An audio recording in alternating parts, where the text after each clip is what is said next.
Leadership should be, despite popularity, when something's wrong, you speak up and you try to fix it. So I thought I was showing leadership, but I guess people in the Department of Justice disagreed. Hello, this is Raymond, New York Times top 10 bestselling author, bringing you Respark Your Life podcast, the world's premier podcast to ignite the fire to allow you to live life on your own terms.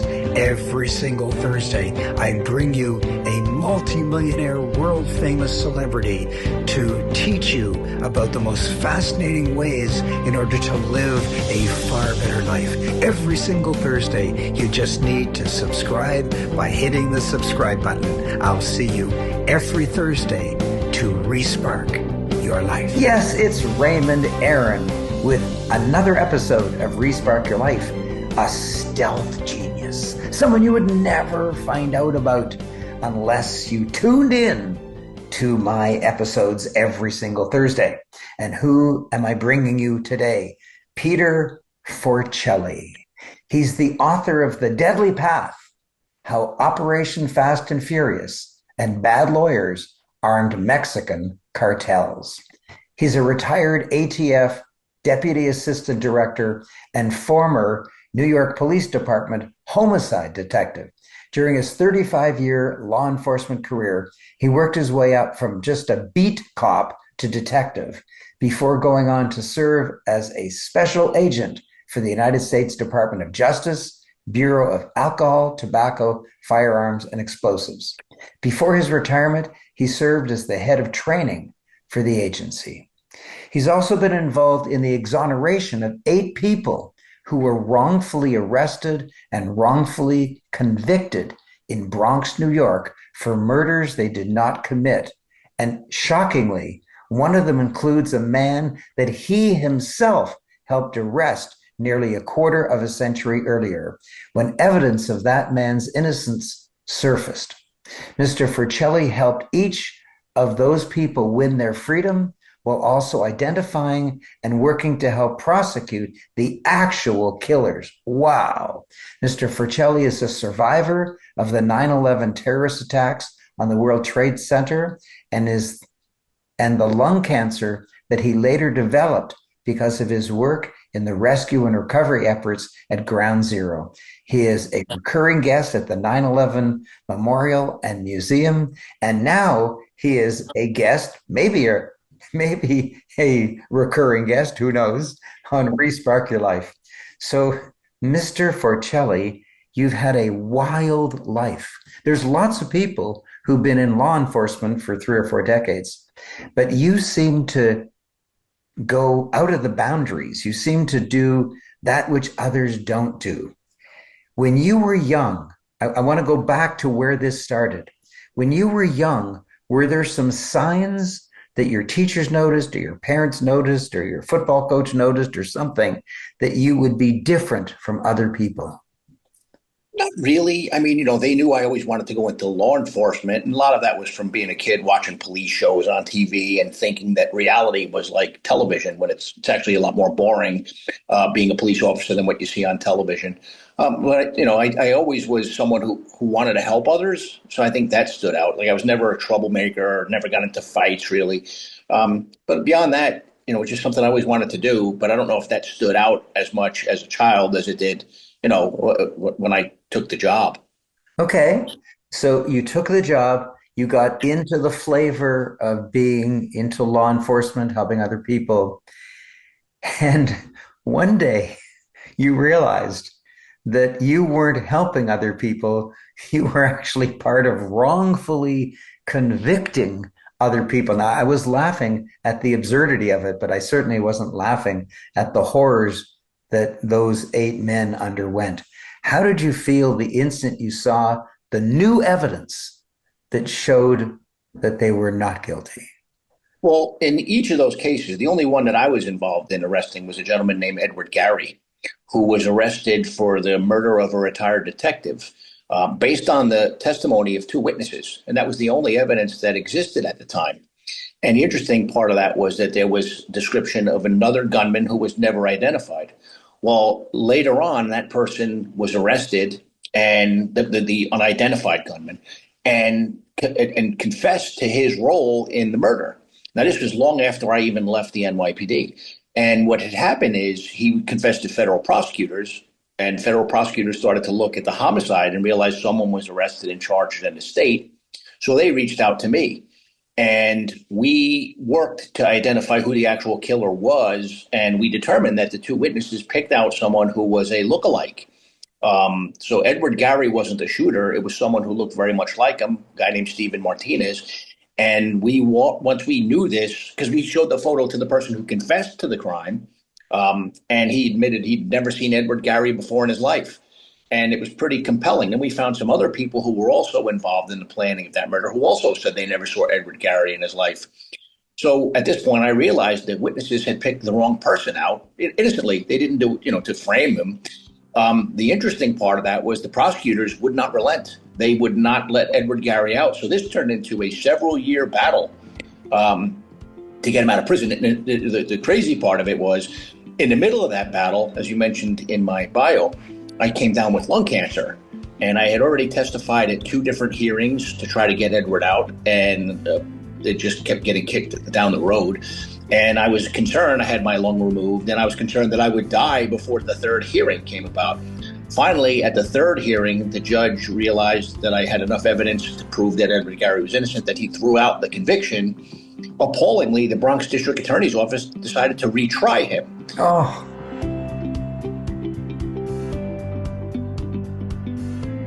So I then wound up being a witness for the defense. And amazingly, once the case was turned over to the jury, in less than 40 minutes, the jury picked the foreman and it acquitted Edward Gary. They found him innocent. And it was amazing because the jurors were tearful that, to know what he went through. He sat in jail for 25 years just because he looked like somebody else.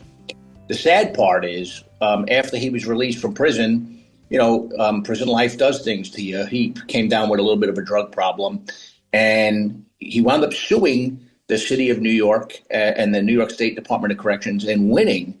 And less than 30 days after winning several $1 million, he died of sepsis because he was using intravenous drugs because he couldn't cope with being a free man. So a horrible thing. And again, we followed the evidence. There wasn't much evidence at the time. When new evidence came about, I felt a duty to fight for his innocence. I was part of that process that put him in jail.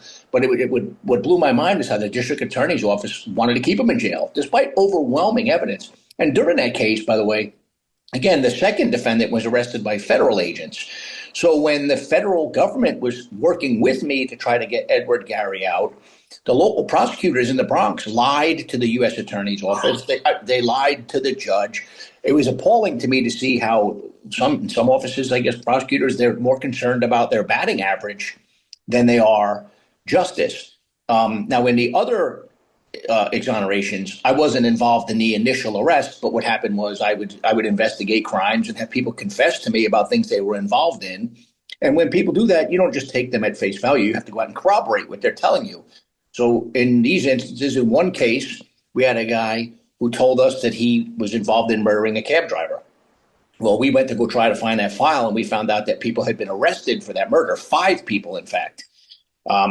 Same thing happened, though. Once we got him to confess, we were able to corroborate some of the evidence. The district attorney's office fought us on letting these 5 people out of prison. One of them was a woman. The others were men. They had nothing to do with the murder. They were picked out by an informant who said that one of them had confessed about the murder to them. The amazing thing was that when we did our follow-up investigation, the woman said she observed the murder from her bathroom window. You couldn't even see the crime scene from her bathroom window, which goes to show you how thorough the original investigation was. And then in 2 of the other exonerations, we arrested a man for 6 murders, and he confessed to those 6 murders. And what happened was we found out that people had been arrested for 2 of those murders, and they weren't involved. Well, luckily, in those cases, the district attorney's office came and interviewed myself, and they interviewed this person who we found, and they let those people out of prison. So it wasn't as much of a fight as getting Mr. Gary out or getting Eric Glisson and the other 4 people out, Kathy Watkins. Peter, what's the lesson? It scares me to death that I could just happen to look like somebody and go to jail for 25 years. The lesson the lesson to me is that police officers and investigators can't get tunnel vision. If a witness picks somebody out or an informant tells you that somebody did something, that you should follow all the available leads. Because what happens if you look at the cases, once I got involved, obviously we're pulling the old police investigations and looking through all of the files and everything.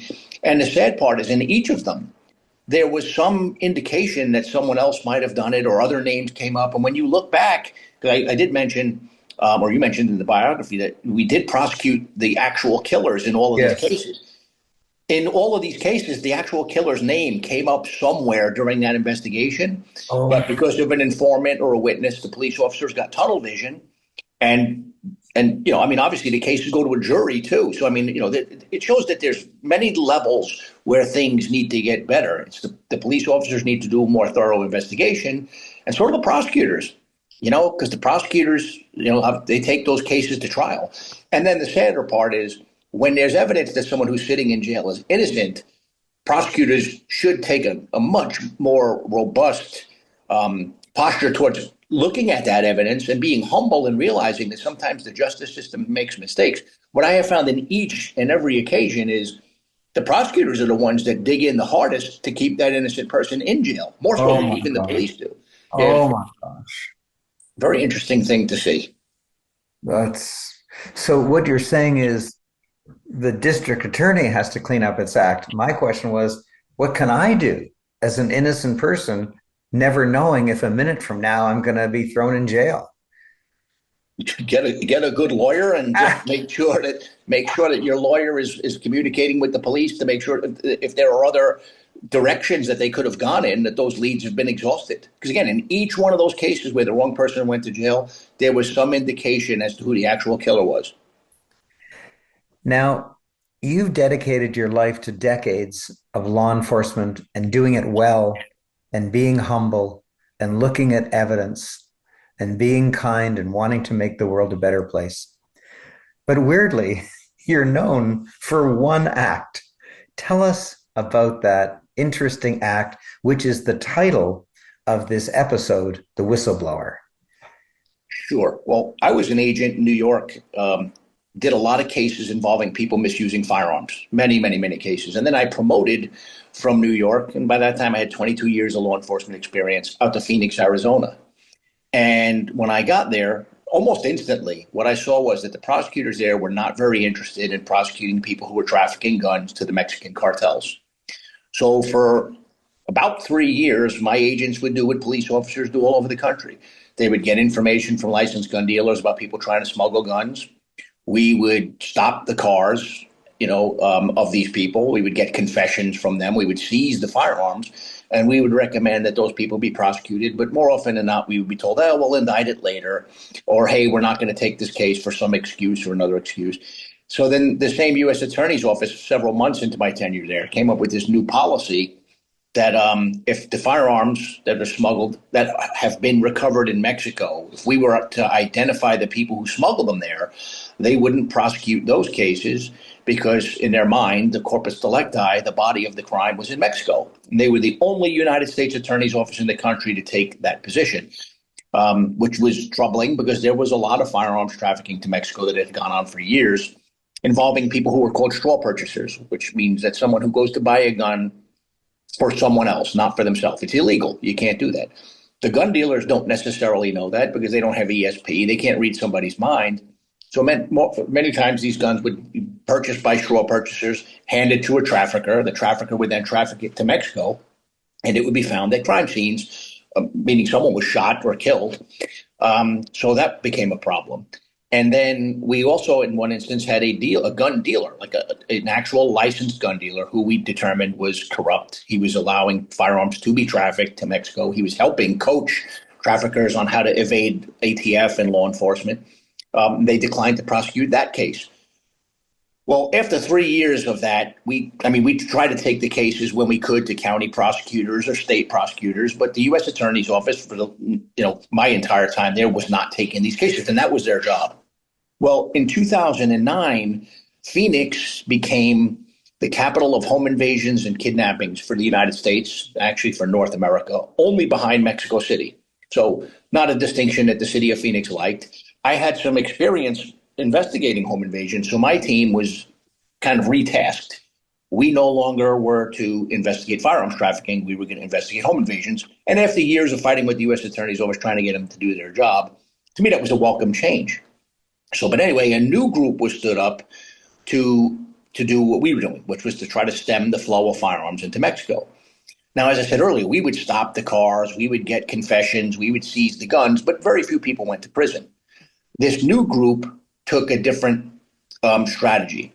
They decided to just document who was purchasing the guns and to allow these guns to show up at crime scenes and try to put pins on maps and tie those scenes to cartels. And then this plan would be to take down one of the cartels. Now, we didn't know, because we weren't in that group, exactly what was happening until the time where in December of 2010, where a Border Patrol agent named Brian Terry was murdered with one of the guns that was smuggled by this group. So at that point, someone from within that group contacted the office of Senator Chuck Grassley and said, hey, the people that I'm working with are allowing guns to fall into the hands of the cartels. My supervisor, the head of the Phoenix office at the time, had a meeting. And at the meeting, he told us that we needed to be cautious of this whistleblower and that the U.S. Attorney's Office was upset with him for reaching out to the Senate and oversight folks, and that he was likely to be indicted. And at this point, I realized, wait a minute, we referred dozens upon dozens upon dozens of cases involving firearms traffickers to these prosecutors, and they refused to prosecute them. And now they're going to prosecute this guy, John Dodson, for blowing the whistle. So then what happened was I went home that night and spoke to my wife and decided, well, I needed to reach out to the senator's office and tell them that John was telling the truth. Because all the way up to Barack Obama and Eric Holder, they were saying that ATF never walked guns, that it was a lie, that John Dodson was lying. The problem was that John wasn't lying. So at that point, I stepped forward and became a whistleblower and talked about not only what was going on with that case when I learned about it after Brian Terry's death, but how for years, when we brought legitimate cases involving firearms smuggling to that U.S. Attorney's Office, that they just chose to not do their job. And the ironic thing was, like I said, for years, we were told that once the gun made its way to Mexico, that the case was dead. It was the body of the crime was the gun. This team, which was working hand in hand with those same prosecutors, like the flip of a switch, decided the strategy was to let the guns go to Mexico. So it made no sense to me. But as a result of that disclosure, I wound up being accused of many things, including perjury, because they said that they never did decline those cases. Thankfully, they did in writing. So I spent 4 years fighting to clear my name after speaking to the congressional investigators and getting involved in blowing the whistle. Ironically, what I found out later, though, and didn't know at the time, was that John Dodson, the whistleblower, had himself walked 6 guns, allowing them to fall into the hands of traffickers. And that's what they were considering indicting him for. But the reality was that John, despite that serious lapse in judgment, did blow the whistle legitimately and showed some heroism in doing so. And the thought of him being indicted was just something that I couldn't stomach, especially as a leader in a law enforcement organization. They might not have liked what he said, but what he said was true. And they had a duty to fix it, not to bury it. For gosh sakes, when people try to do good in law enforcement, which is what law enforcement officers are supposed to do, they get into trouble doing good. And if they just let things go, let guns go, let guns be smuggled, lie and resist letting innocent people out of jail, they're okay. When they do bad things, they're okay. When they do good things, they get attacked. Yeah. Well, the funny thing that you'll appreciate is after blowing the whistle, like they were more upset with me than they were with John Dodson. And John was the initial whistleblower. He's the one that brought it to light. So I was puzzled by that. And I had a person was an ally, so I don't want you to think that he was part of the problem. But the ATF chief of staff was a gentleman named Joe, wonderful human being. And he was on my side through this whole mess. Some people were, some weren't. And Joe explained to me, because he was very well connected at the Department of Justice. He's like, Pete, the reason they're really upset with you is because you're in management. And that just puzzled me. Like if there's something wrong, like something where this program is just ill thought out and it's dangerous and it's endangering the public, I would think that they would want a leader to come forward. But instead, they were upset with me because I was in a supervisory position, and that John was just a regular agent. So they were less upset with John than they were with me, which, like I said, I mean, leadership should be when you're, despite the popularity, when something's wrong, you speak up and you try to fix it. So I thought I was showing leadership, but I guess people in the Department of Justice disagreed. This is so insane.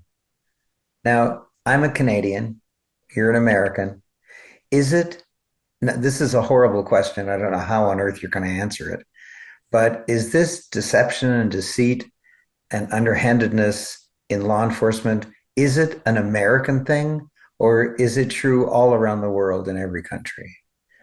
Well, first I'll say I had the pleasure of serving up in Canada for 2 years. I was the ATF representative to Canada, where I covered the eastern part of the country, so from Manitoba to the water. So I worked extensively with the OPP, with the Montreal Police, the Toronto Police Service.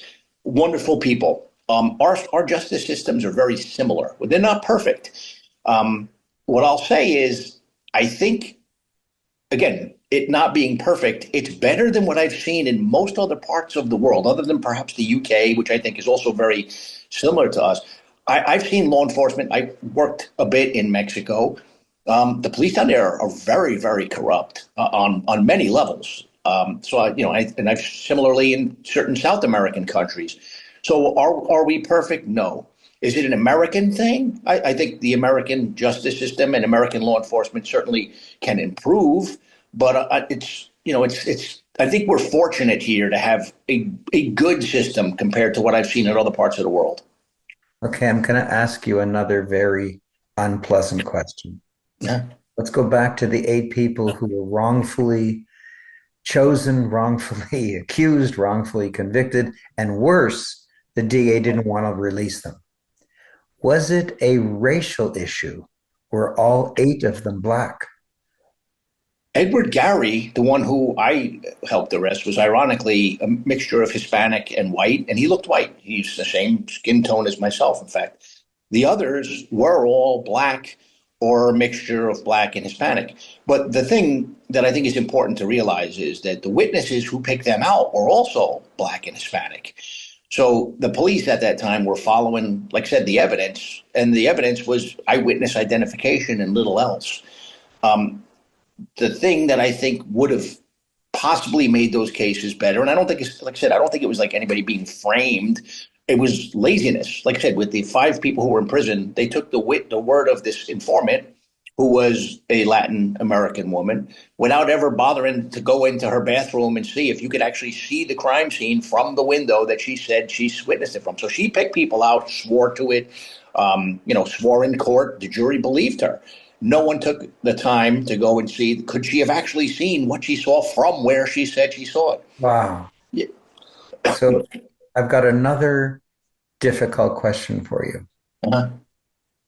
As a result of this interview, should I be frightened and depressed by the flaws of the American justice system, or should I be uplifted that there are brave and honest people like you? How should I walk away from this interview? Well, I think a little bit of both, actually. I mean, is it scary that you can be wrongfully accused of something and wind up in prison? Yes, of course. Is it are most police definitely above board and honest? Yes. Does laziness or some degree of incompetence factor into some of these things? Yes. Like I said, the bigger concern for me, and again, I'm looking at it from being mixed up in these things several times, was again the prosecutors' offices. Because when you look at the American justice system, the lawyers are viewed as kind of the point of the spear. Like the police are out there on the ground doing their thing, but you always believe that the lawyers are going to be more measured, more thoughtful, like to sort through the evidence better and to make good decisions. But what I've seen is that's not always the case. So, but look, would I be worried about like winding up in prison? It would be at the back of mind. I mean, it doesn't happen very often. I've arrested over 1,200 people. Oh, Only one, yeah, and wow. yeah, only one was a person who at the time thought was a legitimate arrest. It turned out not to be. I mean, it's such a small issue. Whereas you go into some other countries, they'll arrest you. They'll plant evidence on you. Mexico is one of them where, you'd be concerned about just any contact with law enforcement might be a little bit frightening. Wow. Peter, you're a brave and honest and noble and selfless character. Well, I did what the taxpayer expected of me, no more. No, you did more. You did more because there is a rule that if you walk into a room that has certain rules, but the rules are being disobeyed, then you will fall down to that lower level of disobedience. And you didn't. You didn't fall down. You didn't say, well, everyone's eating at their desk, even though you're not allowed to, so I'm going to eat at my desk. Or, well, everyone does this, so I'm going to do it too. You didn't. You didn't allow yourself to be lowered. You are a champion. I love you. And my dear friend who recommended me to interview you, I'll love him forever for recommending you to me, because this interview is so powerful.